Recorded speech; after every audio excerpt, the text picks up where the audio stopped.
전능하사 천지를 만드신 하나님 아버지를 내가 믿사오며 그의 아들 우리 주 예수 그리스도를 믿사오니 성령으로 잉태하사 동정녀 마리아 나시고 본디오 빌라도에게 고난을 받으사 십자가에 못 박혀 죽으시고 살만에 죽은 자 가운데서 다시 살아나시며 하늘을 오르사 전능하신 하나님 우편한 자 계시다가 저리어서 산자와 죽은 자를 심판하러 오시리라. 성령을 믿사오며 거룩한 공예와 성도가 세력토하는 것과 죄를 사하여 주시는 것과 몸에 다해 사는 것과 영원히 사는 것을 믿사옵나이다. 아멘.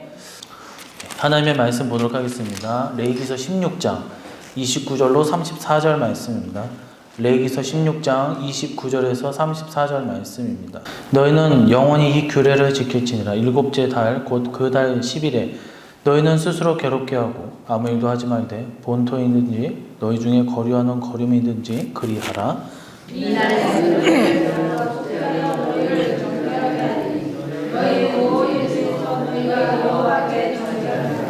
이는 너희에게 안식일 중에 안식일인즉 너희는 스스로 괴롭게 할지니 영원히 지킬 규례라.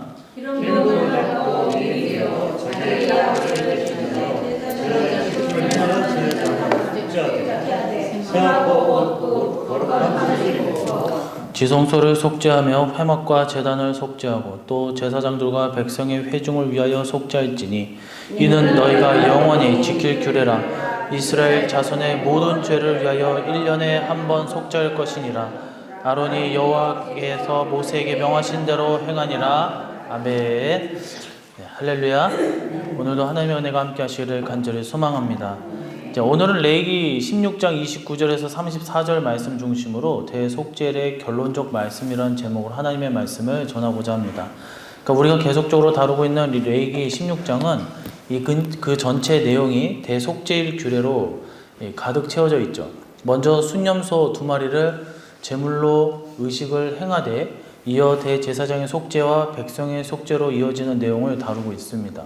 이 같은 내용들은 우리가 지금껏 살핀 대로 중대한 구속사적 의미를 담고 있었죠.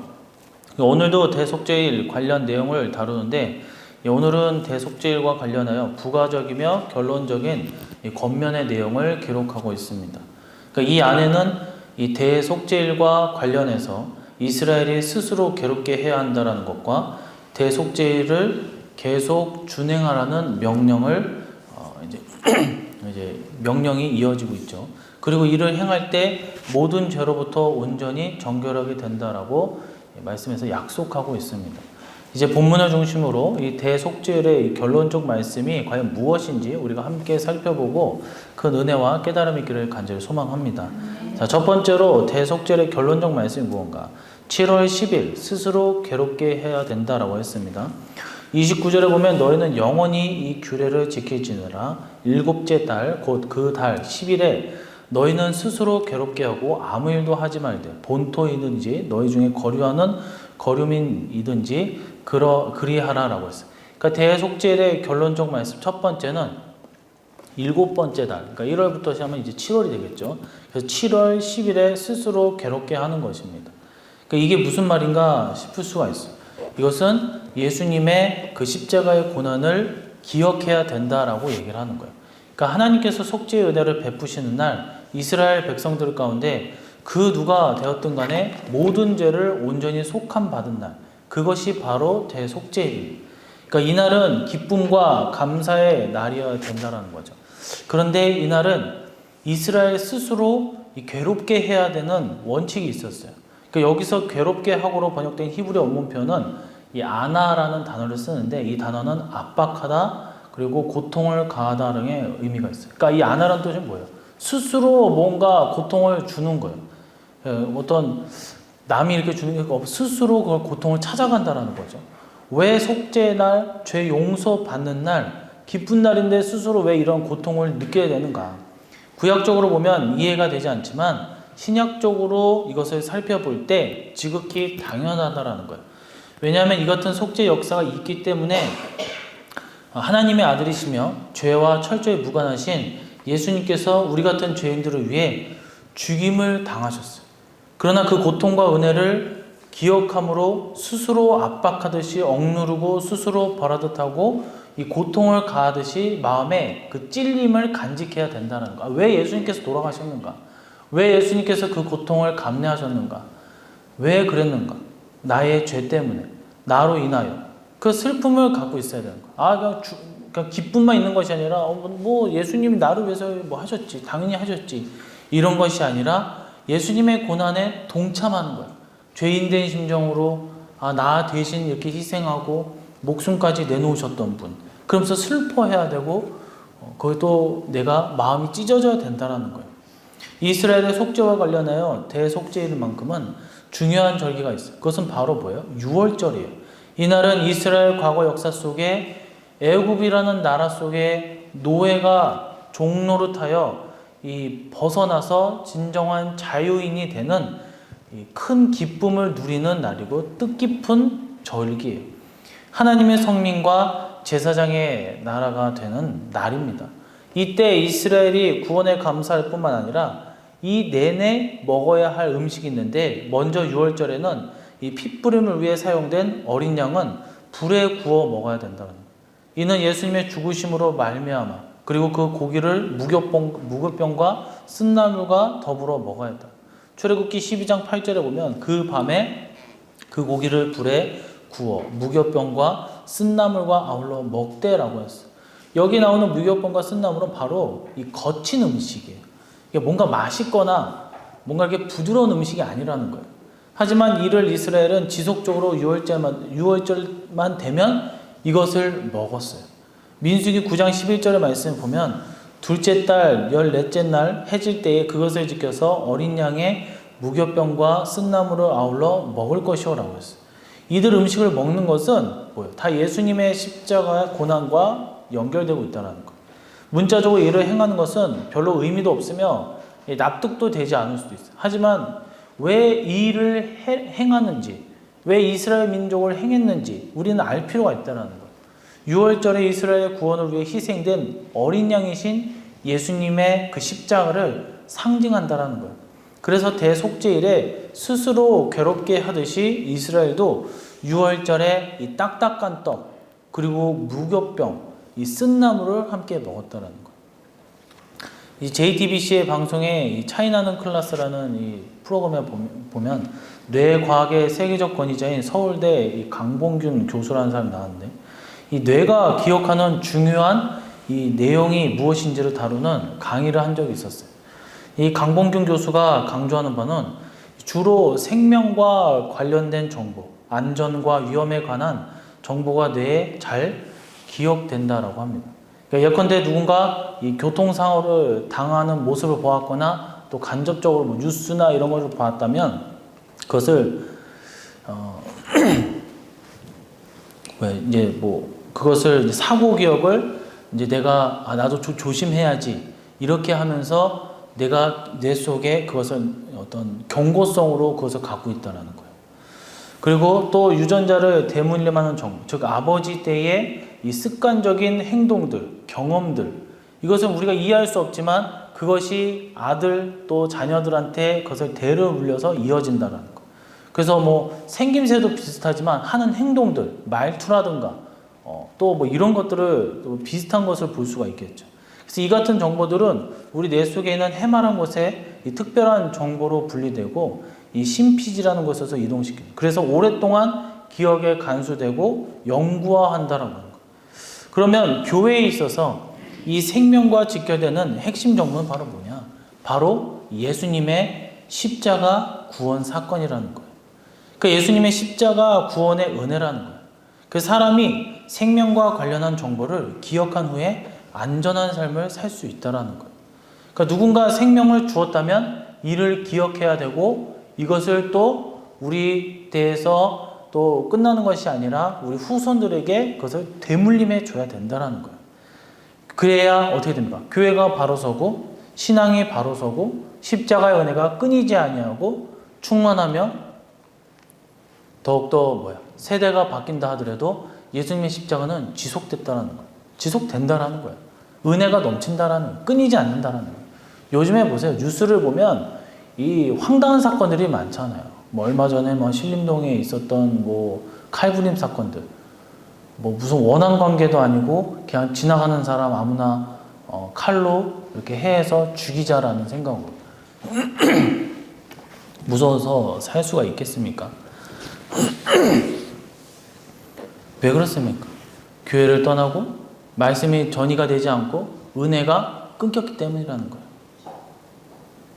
우리는 오늘 말씀처럼 정말 그런 고통에 동참하여 기억하여 스스로 고통을 감내하면서 예수님의 십자가의 그 동참을 끊이지 않고 해 나가시는 우리 성도님들이 되시기를 간절히 축원합니다. 두 번째입니다. 여호와 앞에서 모든 죄에서 정결케 되었다라고 했어요. 30절의 말씀에 보면 이날에 너희를 위하여 속죄하여 너희를 정결하게 하리니 너희의 모든 죄에서 너희가 여호와 앞에 정결하리라. 대속죄의 결론적 말씀 첫 번째는 7월 10일에 스스로 괴롭게 한다고 했어요. 이는 예수님의 그 십자가의 고난을 기억해야 함을 의미한다고 했어요. 두 번째로 여호와 앞에서 모든 죄에서 정결케 된다는 거예요. 십자가로 말미암아 모든 죄에서 깨끗게 됨을 의미한다는 거예요. 대속죄의 최종 결론적 내용은 첫 번째 말씀이 뭐라 했어요? 자기를 괴롭게 한다고 했어요. 즉 예수님의 십자가의 고난을 기억해야 된다고 했어요. 다시 말하면 예수님의 사랑을 기억해야 된다는 거예요. 둘째는 이러한 고통 이후의 모습이에요. 십자가 고난 이후의 모습이라 할 수 있다는 건데, 그러니까 우리가 예수님의 피로 온전히 깨끗해지고 거룩해진다는 것을 우리는 알아야 된다는 거예요. 여기서 정결하게 하리니로 번역된 히브리어 원문 표현은 타에르라는 단어를 씁니다. 깨끗하다, 순결하다라는 의미를 더해서 이제 광을 내다 보니까 이제 빛나게 하다라는 뜻도 있다는 거. 그러니까 우리는 예수님의 피로 말미암아 깨끗하게 되고 정결하게 되고 심지어 광도 나는 거예요. 빛나는 거예요. 영광스러운 찬란한 모습, 빛나는 모습으로 거듭난다라는 거예요. 왜요? 예수님의 피로 말미암아. 그 은혜로 인하여 얼마나 우리가 거룩하고 또 순전하고 영광스럽게 되는지를 우리가 깨닫고 믿어야 된다는 거예요. 성경 말씀에서는 구원 성도들 그리고 예수님의 은혜로 죄 씻음 받은 성도들이 얼마나 거룩하게 얼마나 영광스럽게 될 것인지를 여러 곳에서 미리 보여주고 있어요. 실례로 예수님께서 변화산에서 변화하실 때 모습을 들 수가 있는데 얼굴이 해와 같이 찬란하며 옷이 세탁하는 자가 그렇게 할 수 없을 정도로 빛난 모습으로 변화되었다고 했어요. 마태복음 17장 2절 3절이에요. 그들 앞에서 변형되사 그 얼굴이 해같이 빛나며 옷과 빛과 같이 휘어졌더라. 그때 모세와 엘리야가 예수님과 더불어 말하는 것이 그들에게 보이거느리라 했어요. 이때 그 자리에 모세와 엘리야가 함께 있었다고 했어요. 모세도 엘리야와 함께 예수님처럼 영광스럽게 변화되었다. 우리도 최후에 그처럼 거룩하게 영광스럽게 변화되어진다는 것. 이를 묘사한 내용이 계시록이에요. 계시록 7장 14절을 보니까 내가 말하기를 내 주여 당신이 아시나이다 하니 그가 나에게 이르되 이는 큰 환난에서 나오는 자들인데 어린 양의 피에 그 옷을 씻어 희게 하였느니라. 또 11절에 보면 하나님의 영광이 있어 그 성의 빛이 지극히 귀한 보석 같고 벽옷과 수정같이 맑더라. 계시록 7장은 최후 교회의 모습이에요. 성도의 모습을 어린 양의 피로 그것을 희게 한 사람들로 묘사하고 있어요. 그리고 계시록 21장 11절은 새 예루살렘, 그러니까 최후 교회의 모습, 성도의 모습을 묘사하면서 그 빛이 마치 이 보석 같고 벽옷 같고 수정 같다라고 묘사하고 있어요. 대속죄의 속죄 역사로 인해 예수님의 십자가의 은혜로 인해 우리는 이처럼 모든 죄에서 깨끗게 되고 온전히 정결하게 될 줄로 믿습니다. 그러니까 우리가 살아가면서 종종 사용하는 물품들 중에 이 냄새를 없애는 탈취제가 있잖아요. 과일 냄새, 뭐 무슨 냄새, 무슨 꽃향기 여러 가지가 많아요. 근데 냄새가 없어지는 건 아니에요. 그 좋은 향으로 나쁜 냄새를 덮어주는 거예요. 그래서 옛날 원래 향수의 역사도 보면 옛날 사람들이 뭐 잘 씻었습니까? 그 비위생적이고 심지어 뭐 귀족 왕족들도 잘 못 씻었단 말이에요. 그러다 보니까 이 향수가 많이 유럽에서는 발달했어요. 왜요? 악취를 없애주기 위해서. 씻으면 그만인데 그때 당시엔 그렇게 비위생적이다 보니까 냄새를 없애기 위해서 강한 향수로 악취를 없애주는 거예요. 그래서 뭐예요? 이 향수는 결국 악취를 없애주는 거예요. 그 사람의 나쁜 냄새를 없애주는 거예요. 우리의 죄도 마찬가지예요. 우리의 죄를 예수님으로 말미암아 덮어주는 거고, 우리의 어떤 단점을 예수님으로 말미암아 하나님이 보실 수 없게 막아준다는 거예요. 우리가 세상을 살면서 늘 부딪히는 것은 윤리적인 문제예요. 죄의 문제예요.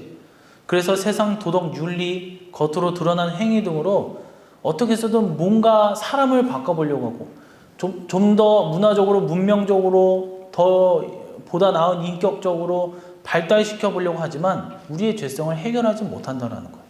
생각해 보세요. 기독교의 어떤 가르침은 점점 축소는 돼가고 있어요. 우리 듣기 싫다. 그러면서 민주주의, 윤리적인 거 이러면서 더 발달시키고 더 강연하고 더 특강하고, 그런데 문제는 뭐예요? 범죄는 더 엽기적이고 과격하고 또 전쟁은 더 벌어지고 있다는 거예요. 왜 그렇습니까? 아무리 사람의 방법으로 해결한다 해도 사람의 죄는 해결할 수가 없기 때문입니다. 구약시대 대속죄의 최종적 말씀은 여호와 앞에서 모든 죄에서 정결케 된다는 것. 우리가 오늘도 기억해야 할 진리이며 예수님의 십자가로 모든 죄에서 깨끗하게 됩니다. 주님만이 우리의 죄를 해결해 주시는 분임을 다시 한번 깨달으시길 간절히 소망합니다. 세 번째입니다. 대제사장 후손들이 속죄의 규례를 지켰다라고 했어요. 32절에서 34절 말씀에 보면, 이는 너희가 영원히 지킬 규례라. 이스라엘 자손의 모든 죄를 위하여 1년에 한 번 속죄할 것이. 아론이 여호와께서 모세에게 명하신 대로 행하니라 그랬어요. 그러니까 대속죄의 결론적 말씀, 첫 번째는 7월 10일에 스스로 괴롭게 한다. 이는 예수님이 십자가의 고난을 기억해야 된다 그랬어요. 두 번째는 여호와 앞에서 모든 죄에서 정결케 된다 그랬어요. 예수님의 그 십자가로 모든 죄가 깨끗하게 된다는 거예요. 예수님의 피만이 해결할 수 있다는 것. 그리고 마지막 세 번째는 대제사장 후손들이 속죄의 규례를 대대로 지킨다 그랬어요. 이는 예수님의 속죄 은혜는 영원히 계속됨을 의미합니다. 그러니까 모세 당시 대제사장은 누구예요? 아론이었어요. 아론이 죽은 이후에 끝나는 것이 아니라 그 아들이, 그리고 그 이후에도 그 대를 이어서 대제사장직을 수행하며 속죄의 규례를 대대로 지켰다 그랬어요. 그래서 끊임없이 속죄 사역이 끊이지 않게 이어질 수 있게 그 수행을 해 나갔다는 것. 이 같은 본문의 말씀이 의미하는 바는 단지 아론의 자손의 제사장직 그 세습, 어떤 계대를 말하는 거기서 끝나는 것이 아니라, 여기에서 대신하여로 번역된 히브리어 원문 표현은 타하트라는 단어를 쓰는데, 아래에, 또 위하여, 계승하여라는 의미가 있어요. 그러니까 한글 성경의 뉘앙스의 그 이상을 전달하지 않아요. 그러니까 그저 혈통적으로 계승한다는.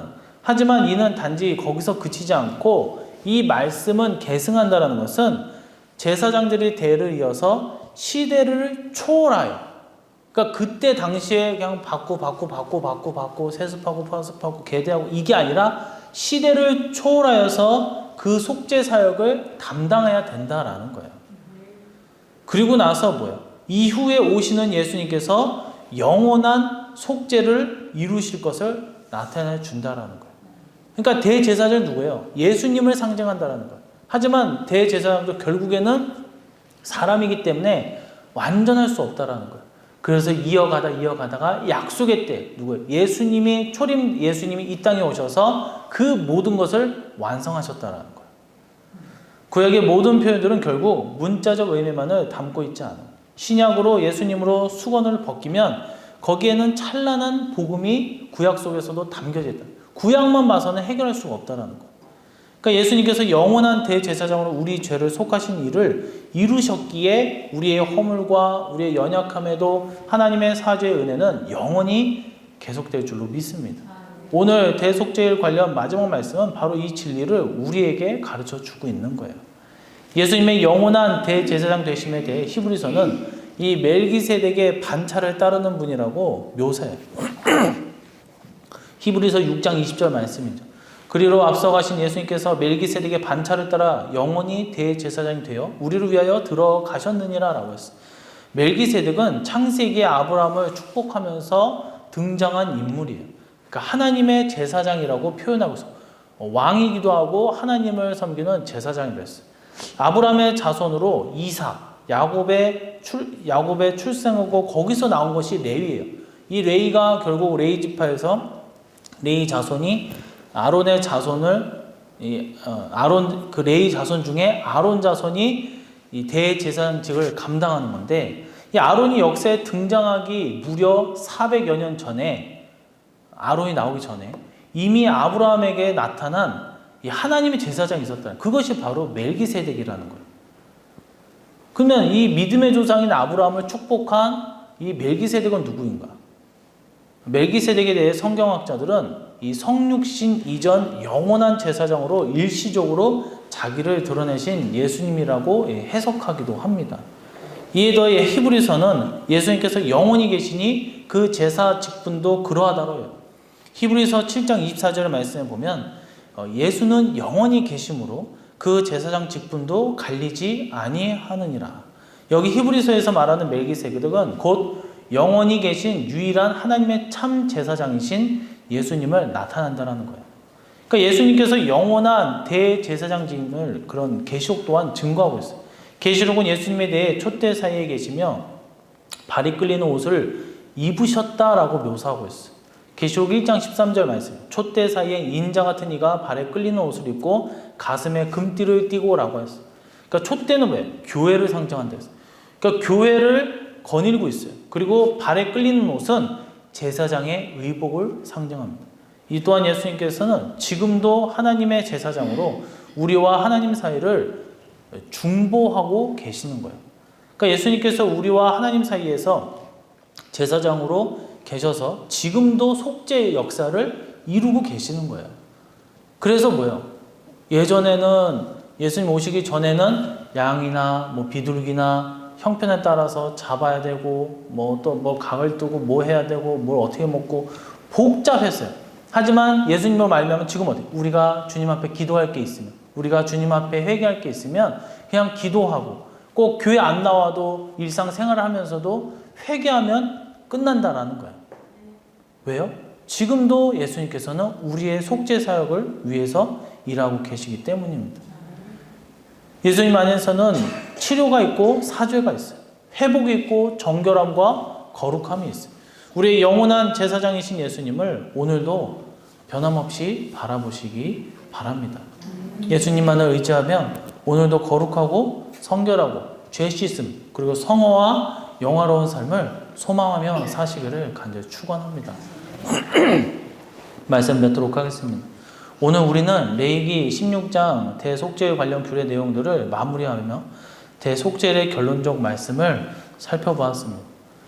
이 말씀은 7월 10일에 스스로 괴롭게 한다 했어요. 그러니까 예수님의 그 고통을 기억해야 된다는 거예요. 두 번째로 여호와 앞에서 모든 죄에서 정결케 된다 했어요.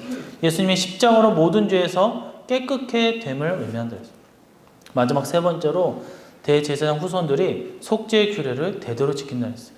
예수님의 속죄의 은혜는 영원히 계속됨을 의미한다 했어요. 우리가 살면서 천년만년 살 수 있는 건 아니에요.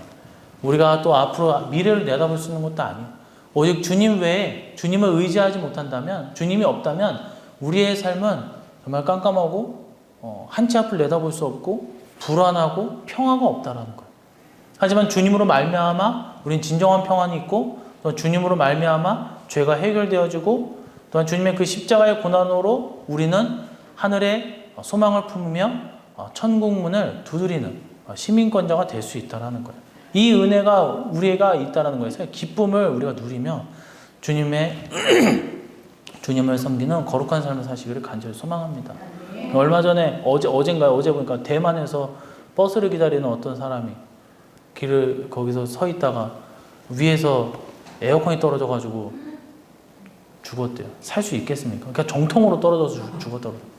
에어컨이 왜 떨어졌지? 실외기인가? 에어컨이라고 표현을 하는데 제가 볼 땐 실외기 같은데 한 몇십 킬로였대요. 그거 어떻게 살 수가 있겠습니까? 사람은 한 치 앞을 내다볼 수가 없어요. 앞만 보고 가라, 밑에만 보고 가라. 그 하늘에서 그게 떨어져서 누가 알았습니까? 우리나라도 신림동에 길 지나가다가 갑자기 그 칼에 찔려서 죽을 줄 누가 알았겠냐라고. 우리의 인생은 한 치 앞을 내다볼 수 없다는 거예요. 우리에게 남는 것은 오로지 말씀이요, 예수님의 그 보호하심, 또 성령의 그런 은혜밖에 없는 줄로 믿습니다. 영원히 주님을 섬기며 거룩한 삶을 사시는, 또한 그것을 각오하고 성령의 열매를 맺으며 살아가시기를 주님의 이름으로 간절히 축원해드리며 기도하도록 하겠습니다. 오늘은 대속죄일의 마지막 장인 대속죄일의 결론적 말씀에 대해서 우리가 살펴보았습니다. 오늘날 진리가 변질되어가고 배도하고 정말 종말의 시대 속에서 오늘 말씀을 통해서 다시 한번 변화시키지 말아, 또한 변화되지 말아야 되고, 오직 진리만을 우리가 수호하고 십자가의 그 진리의 말씀, 그 주님만을 우리가 기억하면서 이 땅에서 주의 말씀, 변질되어지고 오염되어진 이 땅을 주님의 피로 십자가로 변화시켜주고, 또한 이 땅에 주신 소명을 있는 힘껏 다하는 주님의 참된 자녀들, 제자들이 되게 해주셔서 교회의 부흥과 또한 부족하지만 재정을 차고 넘쳐 허락해 주실 때에 하나님의 사명을 더욱더 훌륭하게 수행해 나갈 수 있는 우리 일선육교가 되게 해주시고, 그랬을 때에 사방에 동서남북 가리지 아니하고 하나님의 말씀, 주님의 그 십자가의 복음을 전파하는 우리 성도님들, 우리 교회가 되게 하여 달라고, 또한 멀리서 복음을 전파하고 계시는 담임 목사님을 위해서 주여 삼청 부르시고 기도하도록 하겠습니다. 주여! 주여! 이제는 우리를 위해 십자가 피 흘리시어 우리를 구원해 주시고 거룩하게 하시며 전능하신 성부 하나님 놀라우신 사랑과 그 계획하심과 내주하시고 우리를 거룩한 길로 인도해 주시는 성령님의 인도함으로 오직 예수님의 보혈과 말씀만을 붙들고 그것을 기억하고 또한 의지하며 주님의 말씀만을 또 증거하고 주님의 은혜와 그 희생, 그 고난에 늘 동참하며 나아갈 때에 영육간의 충만한 축복과 성화의 길을 걸으며 정결하고 순결한 거룩한 그 길만을 걸어 우리가 가야 할 저 천년왕국의 그 축복이 우리 성도님들 머리 위에, 그리고 가정과 교회와 친인척, 그리고 기업과 이 지역 사회와 또한 멀리서 복음 전파를 힘쓰시는 담임 목사님과 그곳 선교지에까지 영원토록 함께 있을지어다. 아멘.